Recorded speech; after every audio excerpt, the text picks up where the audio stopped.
Welcome to the JP8 Report. This is James Pierce with the JP8 Report with a 2026 election interview with County Commissioner number 4 candidate Ray Ashby. Thank y'all for tuning in today.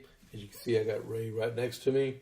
Before we begin, like I said, thank you for tuning in to this podcast, and please follow the podcast by clicking that follow button, and then the one that says thumbs up, that shows a thumbs up, that's a like. Please click that button and share. And then if in all things you say, hey, I want to give a tip to James because he hasn't paid me anything and I ain't paid him anything, and this is open to everyone that wants to do an interview. So I'm doing it for free. So if you want to leave me a tip, you can click the tip button and leave a tip. That's the only time I'm going to mention that in the podcast. But enjoy the show, and hit them up with some questions when you get an opportunity. All right. So Ray, welcome to JP8 Report. Thank you. I've known him for several years, so formality. All right. So tell us a little bit about yourself. Okay.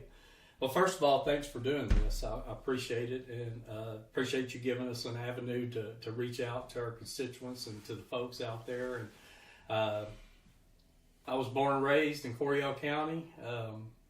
I lived in a little town called Flat, Texas, and my family has been in Coryell County since its existence, and so I care about the people here. I was a school teacher at Gatesville ISD for 15 years.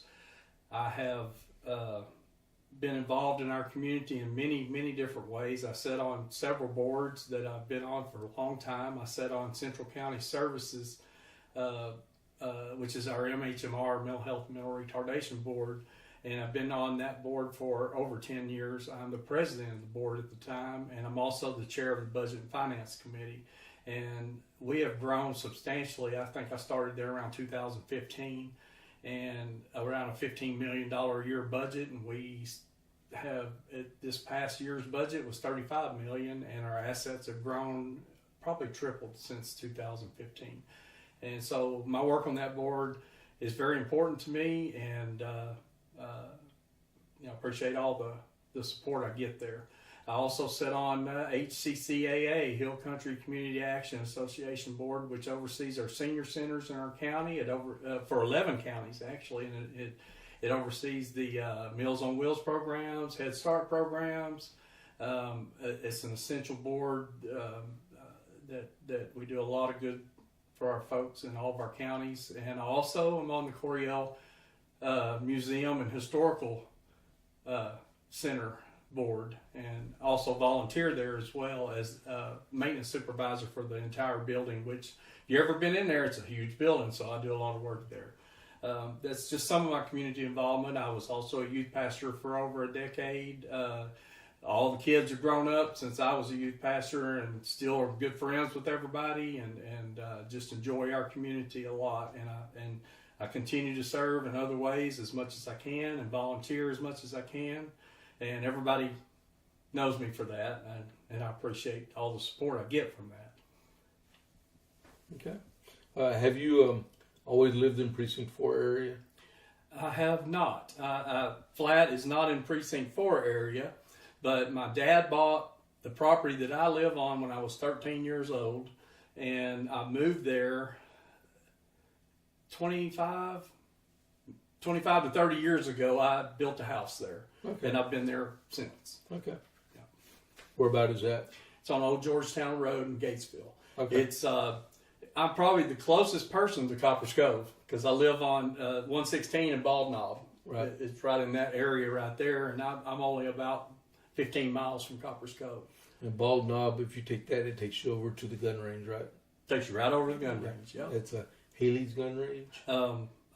I can't remember. Jesse Snyder. Yeah. I can't think of the name of it, man. But Jesse Snyder. I fired there one time, and I really liked it a lot. He's a great guy. So I suggest go see him. It's a good range. Yes. So how big of a problem is illegal immigration for Texas? It was a big problem. We're working on it pretty strong right now. So it's not as big a problem, but I think the things that President Trump's put in place and the administration that's there now is working on is solving a lot of it. But yes, it's still a big problem. It's a big problem in Coryell County as well. It affects us, not as bad as maybe up towards the border and things like that, but it does affect our economy and our in a lot of ways. Okay. Well, I hate to ask you this question, 'cause I know where the answer on this one is. Are you pro-life? Absolutely, 100%. Okay. Yes, I'm a conservative Christian. I was a pastor, and so pro-life. I don't even know how. There's no other way. I knew you were a youth pastor. I'm like, oh great, I'm going to ask him. I'd hate to hear the different one on that one. Okay. Do you support closing the primaries? That is a. That question is kind of on the fence kind of question for me, but yes, I am in support of closing the primaries. I believe that if you're a Republican, you vote Republican. If you're a Democrat, you vote Democrat. Texas is open. Yeah. We're one of 17 states that are open, and that the way they do it's not so bad for us smaller campaigns or us local campaigns. I don't think there's a lot of issue, but when you get into the heavier campaigns, they can flood. Yeah.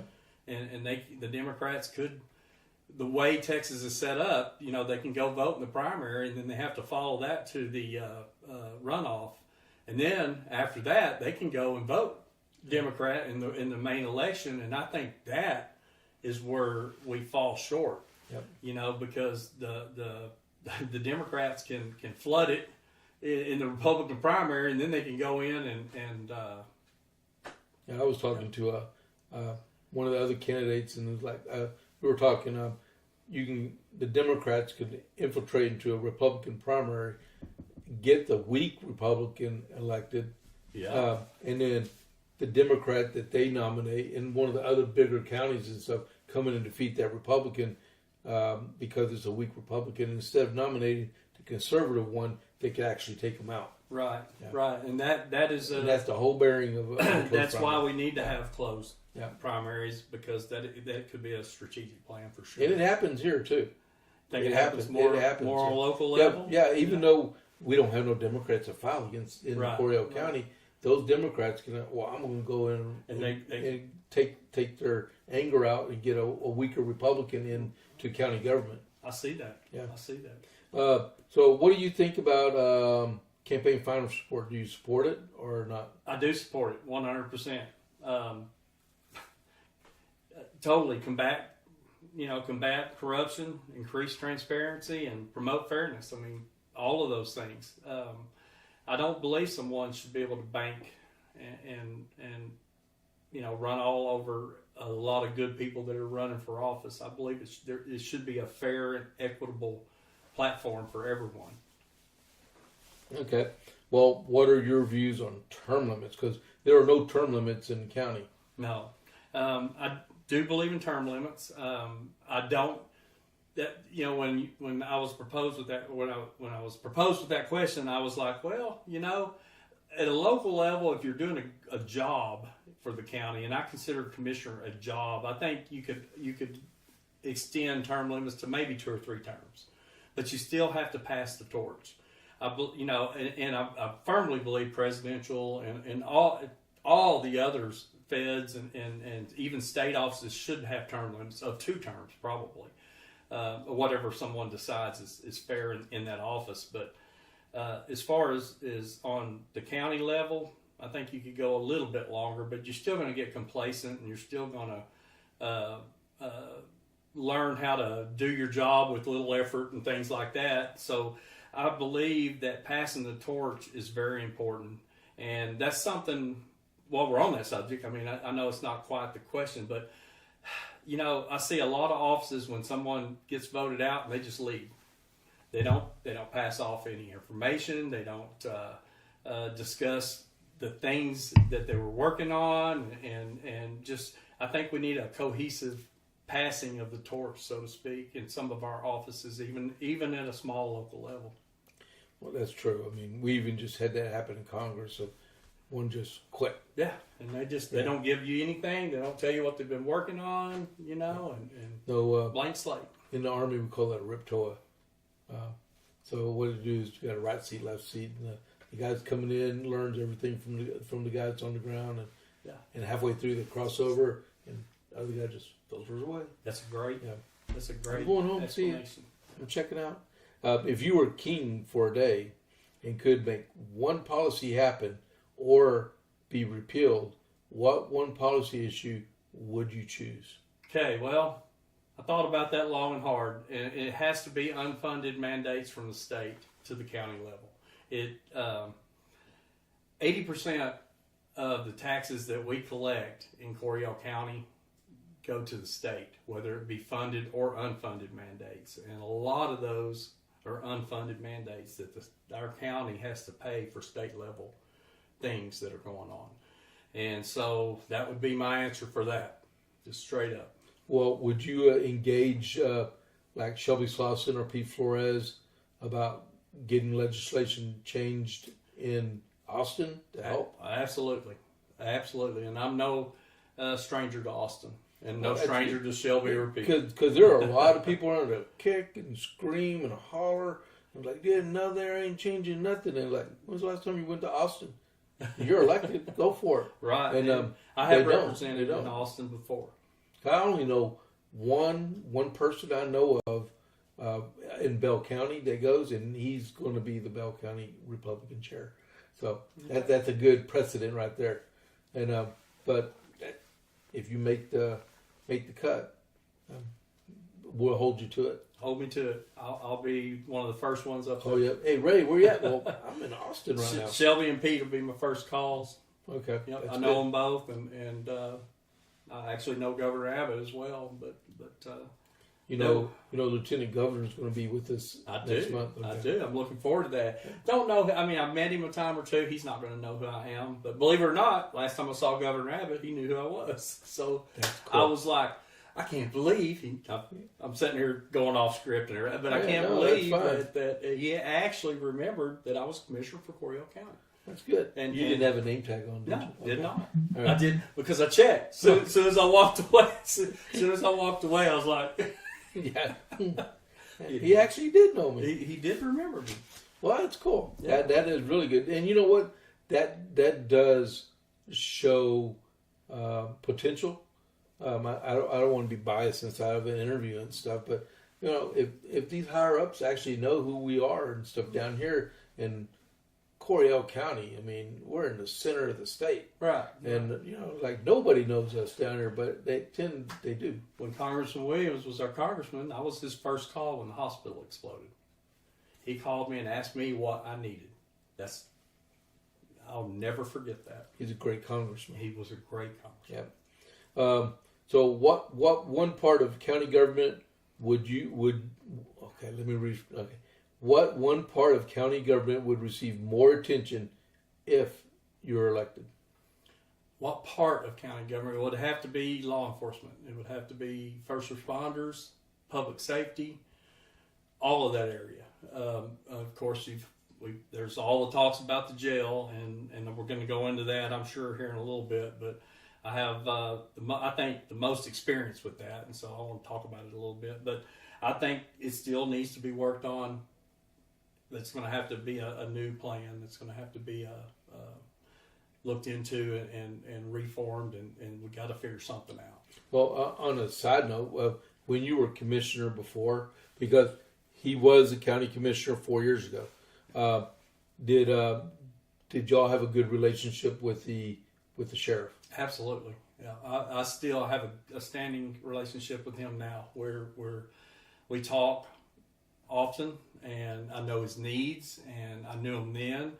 We actually formed a team, the sheriff, myself, and another commissioner, and worked on our facilities back when I was a commissioner and tried to push it through in the court, and it was met with negative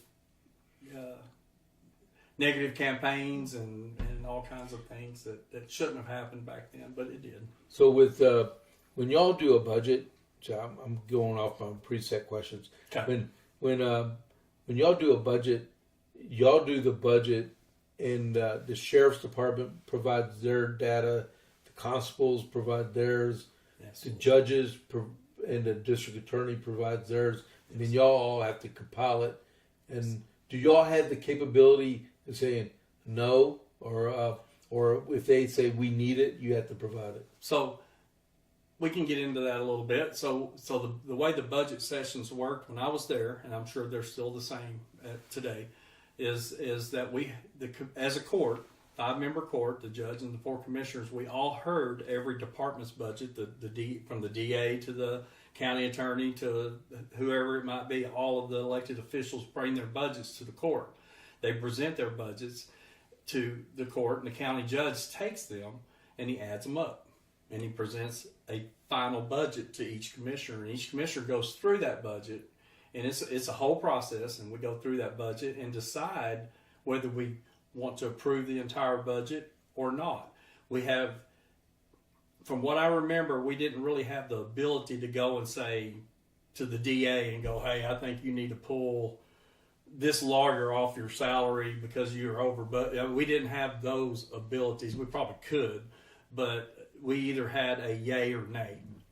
And if you said nay, you could explain why, because the DA, I'm just using that as an example. Sorry, Dusty. But we could say the DA's a little over, so I'm going to have to say no to this budget. And then we would be put back in and redone and represented, and that's the process. All right. And then what do you see as the most pressing needs for infrastructure or capital project in the county? Well, our county is very diversified.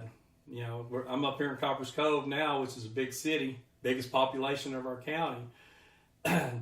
Their infrastructure is going to be their needs are going to be a little bit different than if you move down to Gatesville, where it's a country town and you got farmlands and you got things like that. I know down on that end of the county we need water. I mean, our water systems are somewhat, if we're going to bring in any more bigger type businesses and things like that, we're going to have to upgrade on some of that infrastructure. I know the roads, always the roads. It's an ongoing thing, with those. I think that's all that, sorry. Well, here in Coppers Cove, we're about to start this street utility maintenance fee. They're going to add $10 a month to every one of our water bills, plus a little bit more for businesses. And I don't know if Gatesville does the same thing or the county. Hopefully we get plenty of money up there in Gatesville to take care of the roads that we need, because not all roads in Coryell County are paved, right? Right. Oh, there's a lot of dirt roads, right. Miles and miles of dirt roads. Yeah, they're not needed to be paved. No, it depends on the population. Because once you pave it, you have to maintain it. Right, and the population of the road, if one person lives on it, and it's not worth the $500,000 to pave it, unless sort they of pay it. Make it a unless they road. Want to pay it. Yeah. And we've had people that have offered it, and we just, we be private road provided just for you. Yeah, raised special road. And then, what are your views on the Second Amendment? And let me expand. Okay. Because I do know you can't carry weapons into the county courthouse, right? Yes, which I don't agree with. I'm 100%. You go to Austin, you go to the Capitol, I can walk in. I get in faster with my concealed handgun license than I can if I have to go stand in line and get scanned with my driver's license. It is, and there's no issues, at all, because if you're using your Second Amendment right and you're legally carrying, then there is no issues. It's the illegal ones that cause the problems. And so I think all county buildings should be open carry. Okay. And then I'm going to insert a question on there. I forgot to put in that. What do you call it? It starts with a T. Trans. When you everything's open for the public. I can't believe I forgot what that. Okay. So transparency. Transparency. There we go. That is the word. Hey guys, when you get in your mid 50s, you'll understand where I'm going through. Or 60s. Yeah. So, what is your view on that? With streaming the commissioner's court I got and the you. workshop Yeah. and I have always visual, not just audio. Right. I have always wanted transparency. I've yelled it from the rooftops when I was a commissioner. We should be very transparent with. I'm more about the people than I am about the business side of things. I want what the people want. I want to listen to them, educate them, and you can't do that without transparency. You just cannot. You've got to be open. You've got to say the good with the bad. You've got to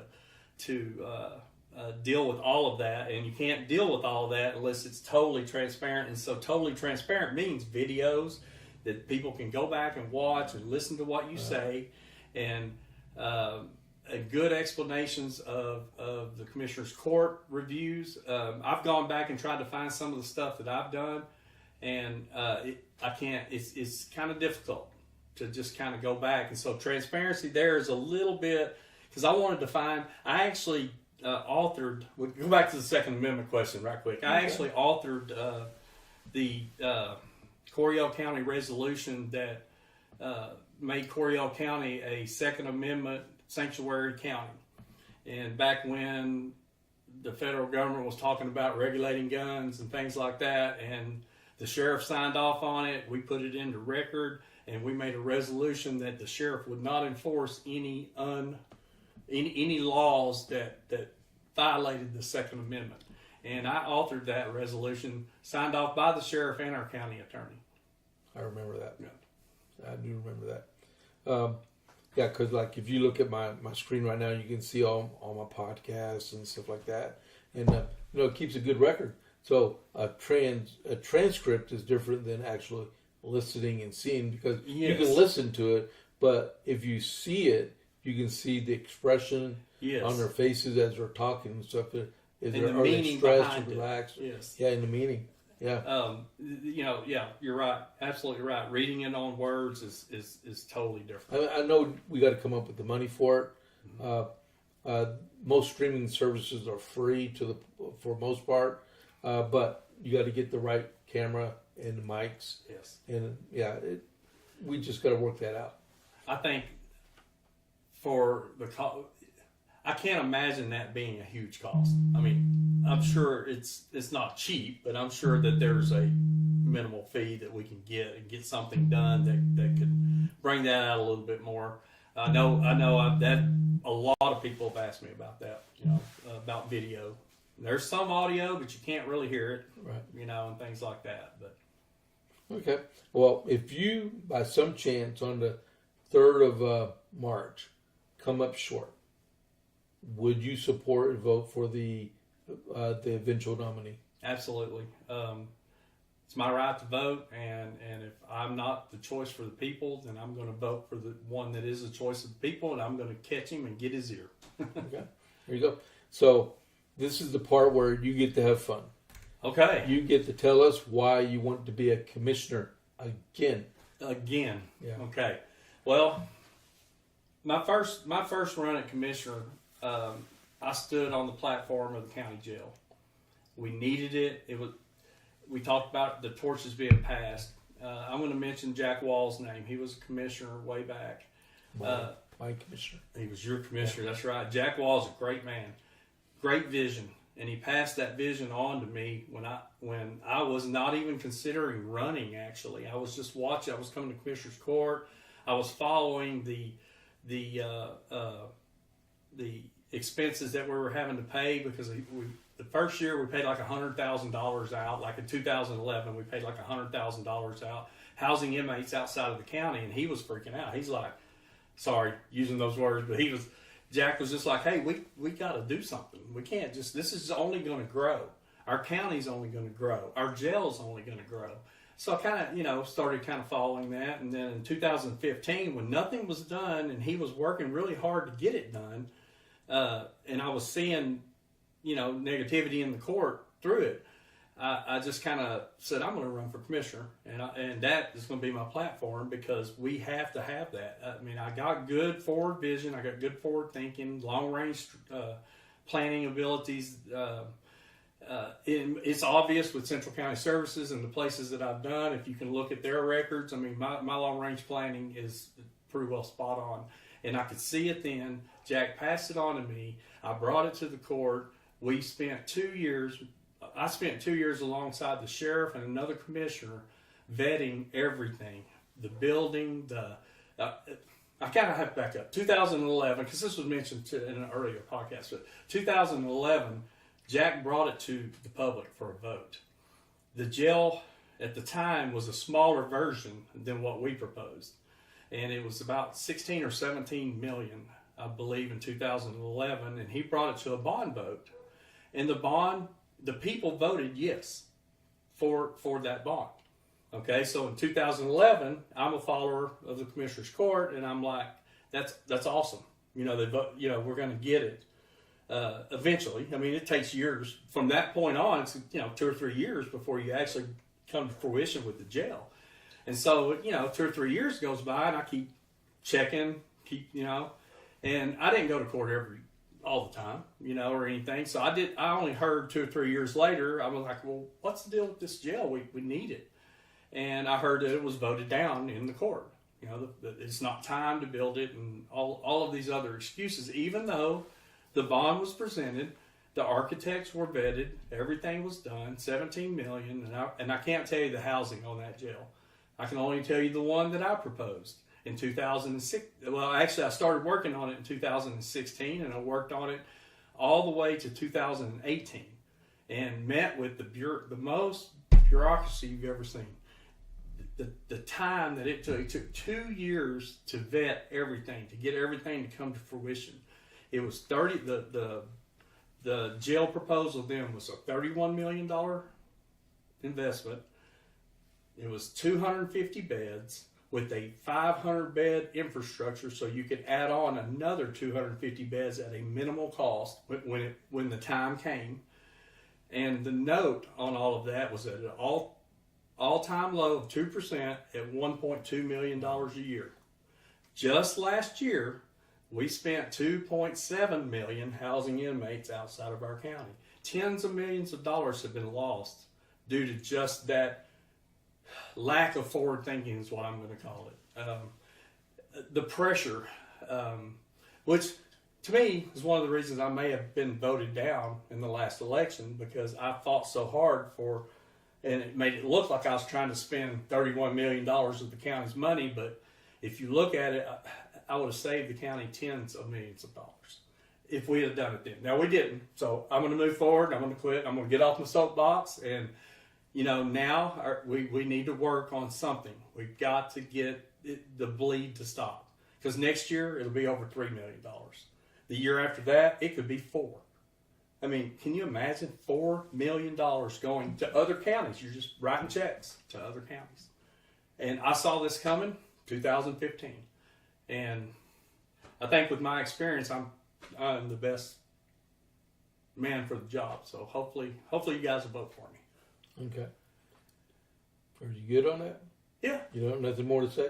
Need to say? I can say. I mean, I could talk on that all day. I'm just making sure before I sign off.